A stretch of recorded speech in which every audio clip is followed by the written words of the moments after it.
বুদ্ধ পূর্ণিমার দিন বিকেলবেলাতে চলে গিয়েছিলাম পাতালেশ্বরের মন্দিরে। আর তারই মিনি ভ্লগ এটা। এখানে যাওয়ার পথে রেলগেট পার করার পরই ডাচদের এই কবরস্থানটি দেখা যায়।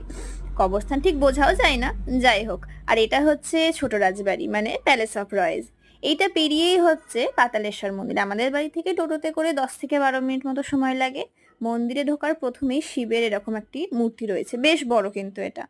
তোমরা কতটা বুঝতে পারছো জানি না, কিন্তু এটা সত্যিই খুব বড়। শিবরাত্রির দিন বা আরো অন্যান্য কোনো অকেশনে বেশ সুন্দর লাইট দিয়ে সাজানো হয়। আর এখানে ঢুকেই দেখো অনেকটা বড় জায়গা রয়েছে, জানো তো। মন্দিরটা একদম সেই মানে পেছন দিকে। এখানে অনেকটা বড় জায়গা রয়েছে, প্রচুর গাছপালা রয়েছে, একদম দেখলে মনটা ভরে যায়। আর শীতকালে আসলে সব থেকে ভালো হয়, তখন সিজনের সব ফুলগুলো ধরো দেখা যায়। এখন ওই হয়তো বীজ টিজ বা চারা টারা বুনতে যদি শুরু করে, বা হয়তো একটু পরে শুরু করবে, কিন্তু শীতকালে খুব সুন্দর লাগে। আর এই যে বট গাছে যে কত দিনের স্মৃতি বয়ে নিয়ে বেড়াচ্ছে তার কোনো ঠিক নেই। আর এটা তো কাটিগঙ্গার পাশে অবস্থিত, মানে যদি ড্রোন ভিউতে দেখো তাহলে বুঝতে পারবে, সেই ভূগোলে পড়েছিলাম না ছোটবেলাতে অশ্বক্ষুরাকৃতির হ্রদ, সেই জিনিসটা এখানে দেখা যায়। তো এখানে শিবলিঙ্গকে বলা হয় স্বয়ম্ভু শিবলিঙ্গ, কারণ এখানে পাতাল থেকে মানে নিজে নিজে শিবলিঙ্গটা উঠে এসেছিল। তারপর এটাকে বাঁধিয়ে নিয়ে পুজো করা হয়। এটা খুব জাগ্রত একটা মন্দির, মানে পশ্চিমবঙ্গের যত জাগ্রত শিবলিঙ্গগুলি রয়েছে সবই জাগ্রত, তার মধ্যে এটা অন্যতম।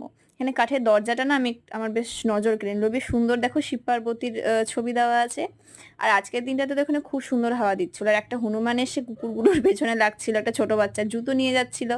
যাই হোক, তো এখানে এই মন্দিরটাতে ঘোরার পরে আমরা চলে গিয়েছিলাম এর পাশেই যে মা মনসার মন্দির আছে সেটা একটুখানি দেখার জন্য।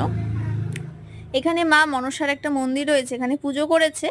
আর এমনিও লোকে পুজো দেয়। আর এই জায়গাটাতে সতীদাহ ঘাট লেখা আছে, মানে পুরোনো যুগে মনে হয় এখানে সতীদাহ হয়েছে।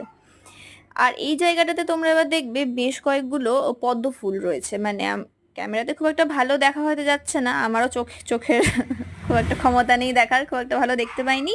কিন্তু চোখ ঠিক থাকলে একটু বেশ ভালোই দেখা যাচ্ছে, মানে আমি ওই বুঝতে পারছিলাম। চশমা তো পড়ে যায় না এখন আর, একটু একটু ফুল আছে ওটাই। আর এখানে তোমাদেরকে আমি ওই কাটিগঙ্গাটাই দেখাচ্ছিলাম আর একটু।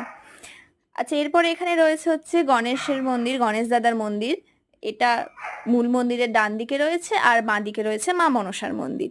গণেশ দাদার মন্দিরে আবার শিব ঠাকুরের মূর্তিও রয়েছে।